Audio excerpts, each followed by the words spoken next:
S Srikanth ഒരു വാർത്ത ഇപ്പോൾ റിപ്പോർട്ട് ചെയ്യുന്നു. മലയാറ്റൂർ ഇല്ലിത്തട് ജനവാസ മേഖലയിൽ കാട്ടാന ഇറങ്ങി. വ്യാഴാഴ്ച രാത്രിയാണ് ഈ കാട്ടാന ജനവാസ മേഖല തേടിപ്പിടിച്ച് ചെന്നത്.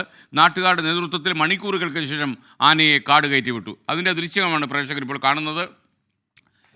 നമുക്കിപ്പോൾ മനസ്സമാധാനത്തോടെ വീട്ടിൽ കിടന്ന് ഉറങ്ങാൻ പറ്റാത്ത അവസ്ഥയാണ്. എപ്പോൾ കാട്ടാന വന്ന് മുട്ടി വിളിക്കുമെന്ന് പറയാൻ പറ്റില്ല.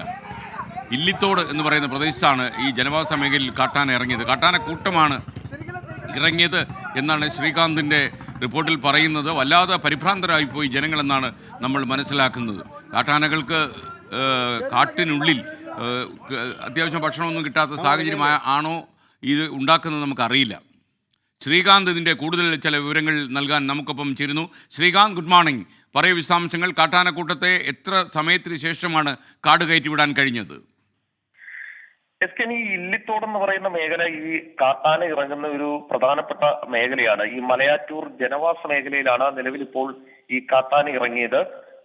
രാത്രിയോടെയാണ്, ഇന്നലെ രാത്രിയാണ് ജനവാസ മേഖലയിലേക്ക് കാട്ടാന എത്തിയത്. ഒപ്പം ഈ നാട്ടുകാരുടെ നേതൃത്വത്തിൽ മണിക്കൂറുകൾക്ക് ശേഷമാണ് ആനയെ കാട് കയറ്റാൻ സാധിച്ചത്. ആന ഈ റോഡിൽ നിന്നും കയറി വനത്തിലേക്ക് തിരികെ പോകാൻ കൂട്ടാക്കിയിരുന്നില്ല. അങ്ങനെയാണ് ഇത്രയധികം സമയം കാത്ത് നിൽക്കേണ്ടി വന്നതും. മലയാറ്റൂർ ഇല്ലിത്തോട് പ്രദേശങ്ങളിലെ ജനവാസ മേഖലയിൽ ഈ അടുത്തിടെയും ആന വലിയ തോതിൽ നാശനഷ്ടം വിതയ്ക്കുകയും അവിടെ ആളുകൾ വലിയ പ്രതിഷേധവുമായി രംഗത്ത് വരികയും ചെയ്തതാണ്. ഇന്നിപ്പോൾ അതിന് മാറ്റമില്ല. ഇന്നലെ രാത്രി വീണ്ടും ആന ഇറങ്ങി നാശനഷ്ടമുണ്ടാക്കി ആളുകളെ ഭയപ്പെടുത്തി മണിക്കൂറുകൾ കഴിഞ്ഞ് ആനയെ കാട് കയറ്റാൻ സാധിച്ചു.